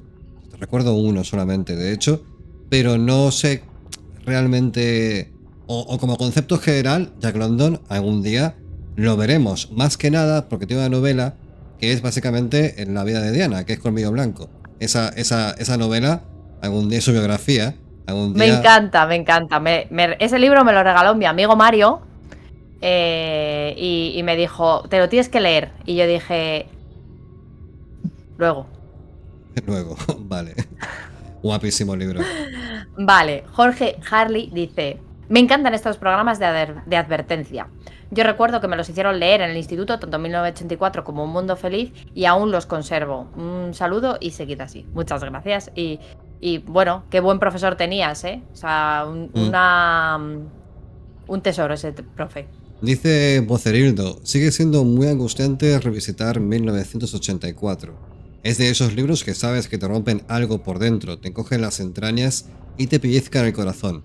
Como digo, sigue doliendo volver a él y comprender cómo Orwell vislumbró tanta maldad que acaba convertida en funcionarial. Una maquinaria que todos desprecian y abominan, pero que mantienen con su trabajo día a día. De nuevo, Diana y Álvaro, gracias por vuestro gran trabajo. Gracias a ti te comemos la boca. Vamos a pasar ahora a los comentarios de YouTube, ¿vale? Que tenemos unos Vámonos. cuantos también. Sí. Dice Noise Reconvoy.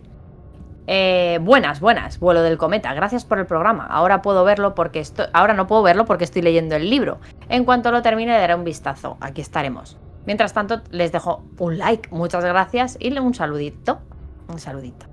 Gracias por el contenido y sus reflexiones. Dice Manel, que no sé si es el mismo Manel que tenemos en el chat de Twitch ahora mismo, si es el caso, bienvenido. Saluda, hola. Mira que he escuchado veces hablar de esta novela fundacional, pero me faltaba vuestro análisis. Cada día más enamorado de Diana y cada día más enamorado de Álvaro. Gracias a los dos por hacernos más llevadero a este extraño invierno que claramente nos acerca al final de todo sufrimiento. Y sí, efectivamente, Manel. Es el Manuel de comentario aquí presente en el Twitch. Hola Manel, Hola, gracias Manel. por el comentario. Y gracias por venir a este nuestro Twitch, que es tu casa. Continúa, tengo aquí a otro señor que dice, vengo a reciprocar un poco. Hace más de un año que los escuchaba por iVoox, aproximadamente el mismo tiempo que empecé a construir mi casa. Y no tienen idea de la excelente compañía que me hacen. ¡Jo, qué emoción! Solo me queda decirle que gracias. Cada vez falta menos para que me mude allí. Me considero un completo analfabeto. No creo, estás aquí. No puede ser. Casi no leo, pero aún así son tan geniales los dos que me llegan. Saludos desde el fondo del mundo. Villa Florito, BS As, Argentina. Gracias. Víctor Jolines. Víctor Jolines. Qué emoción. Le has puesto nombre, Víctor Jolines. Víctor Flores. Víctor Jolines. Víctor, Jolines. Muy bien, así me gusta. Que es genial que estemos contigo mientras construyes la casa. Luego nos mandas fotos o algo así. Que yo quiero ver lo que has hecho. Dice Caro. Necesario. Me encantan esos programas de construir casas. Muy bien, ahora mismo Diana acaba de meterse en Fahrenheit 100% y empieza a saludar a Arguiñano por... ¡A lentejas! ¡Se te queman! Construyendo casas, los gemelos esos que hacen casas. Dice Caro Manzur, necesario y el bueno del cometa siempre despertando y para ser nosotros mismos. También dice que no coincide con un comentario relacionado con que en Twitch sí que hay contenidos de calidad. Efectivamente, estamos aquí nosotros más lejos. Y también dice Caro, se les quiere como acto de revolución y abrazamos los libros en papel y a los autores. Gracias. Dicho esto, todo el mundo abrazado. Creo que hemos acabado con los comentarios, ¿no? No sé si queda uno más por ahí. Pégate un vistazo mientras... ¿No? Yo no he visto más, está todo. Pues en ese caso, damas y caballeros, hemos llegado al final de este programa. Como siempre, os agradecemos vuestra paciencia y vuestra tolerancia, sobre todo a Diana, que molesta. Yo sé que es una persona complicada de gestionar, sé que muchas veces la escucháis o la veis y decís, esta persona no está bien. Yo lo pienso todo el tiempo. Cada vez que estoy haciendo el vuelo del cometa, me planteo y digo, a lo mejor debería llamar a alguien responsable que se la lleve a su puta casa. Pero no puedo hacer nada más. Pero no hay nadie. No hay nadie responsable nadie. que se la lleve a su casa, no. No, así que me la como yo enterita en el vuelo del cometa y de forma vicaria también os la coméis vosotros. Es lo que hay, no lo puedo hacer mejor. Yo solo quiero decir que a pesar de todo, eres el artífice de tu propia desdicha, porque también eres el que me trajo aquí. Quiero decir, verdad. Como voz de tu cabeza materializada en este churro de persona que salió, pues estoy aquí. Mira, nunca hemos contado cómo acabaste siendo codirectora. ¿Quieres que lo contemos rápidamente? Venga, cuéntalo. Venga, lo cuento yo. Estábamos en una pizzería en Cuenca. Una pizzería en Cuenca, en mitad... Estaba literal. La autovía, la nada de Cuenca y una pizzería de Cuenca. Y le digo a Diana, oye, ¿te apetece ser la codirectora del vuelo del cometa? Que sepas que es una maldición, no tiene ningún tipo de beneficio, simplemente es dolor, sufrimiento y aguantarme a mí, que es posiblemente lo peor de todo. ¿Me miró? Y Diana, que se estaba tomando un Red Bull. Sí. Vamos a poner eso como condicionante a a mi estado mental. Sí, creo que no se lo pensó mucho y simplemente No. dijo, oh, vale, y aquí estamos. No era exactamente una pizzería, pero hacían pizza. Bueno, estábamos comiendo una pizza. Básicamente no había mucho más. Así que Sí. vamos a marcharnos, no sin antes decir algunas cosillas. La primera es que este ciclo de futuros peligrosos no ha acabado. Vamos a continuar con El cuento de la criada. Seguiremos con Blade Runner. Y quizás acabemos, aunque no lo tengo muy claro, con La carretera de Cormac McCarthy. Ese tío que hacía que te lavases el culo en un lago frío porque no tenía dinero. Al cual, Bueno, por no cierto, quería tener dinero para eso, no quiero quería tener decir. dinero para eso porque lo Lo que consideraba, quería era que tú vivieras la experiencia de lavarte el culo en un lago helado. sí, Tú y tu hijo de 1 año. rústico full experience. Así que Sí. continuaremos con las novelas todo este verano. Hablaremos de cosas que creo que, bueno, Calentitas. calentitas. Y nada, recordar que está el 42º certamen de microrelatos en el Patreon del Bueno del Cometa. Está publicado en YouTube también las bases, bueno, las bases no, perdón, la imagen en la cual tenéis que basaros para escribir, también en iVoox, en redes sociales. Ya sabéis que estamos en Bueno del Cometa en todas partes, en iVoox, YouTube, Twitch, redes sociales como Twitch, Threads, Blue Sky. Estamos en Mastodon, pero no lo utilizamos Fue el porque bucle, ¿eh? sí. Álvaro. Me he buclado. Álvaro, sí, un poco sí. Es que estoy. Solo, ¿Qué? sí, sí, ¿Qué? yo solo quería recordaros que, bueno, hoy hemos tenido de compañeros de viaje a Eurobooks, la librería en Valladolid especializada en libros en otros idiomas. Ujú. Y si queréis vivir la full experience de leer a los autores en su lengua y tenéis esa capacidad maravillosa de ser ¿De capaz de leer? entender la lengua de otros, no dejéis de comprar vuestros libros en esta maravillosa librería en la que yo he estado y me he sentido mejor que en casa, porque en casa no me quiere nadie.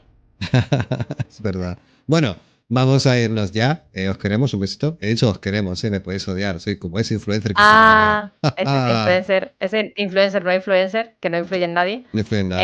que dice que te quiere. Fantarquía. Yo Fantarquía 29 de noviembre. Cállate. Fantarquía 29 de noviembre, Valencia. Corazón de Valencia, el Carmen. Torres de tengo que Cuart. decir que en Estaremos ahí. Fantarquía también voy a estar. Sí.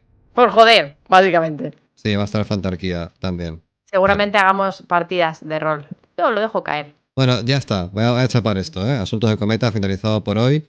Nos vemos ¿De qué me vas a pedir la pizza en el esta vez? siguiente. Porque la otra vez me la pediste de atún y no me gustó mucho.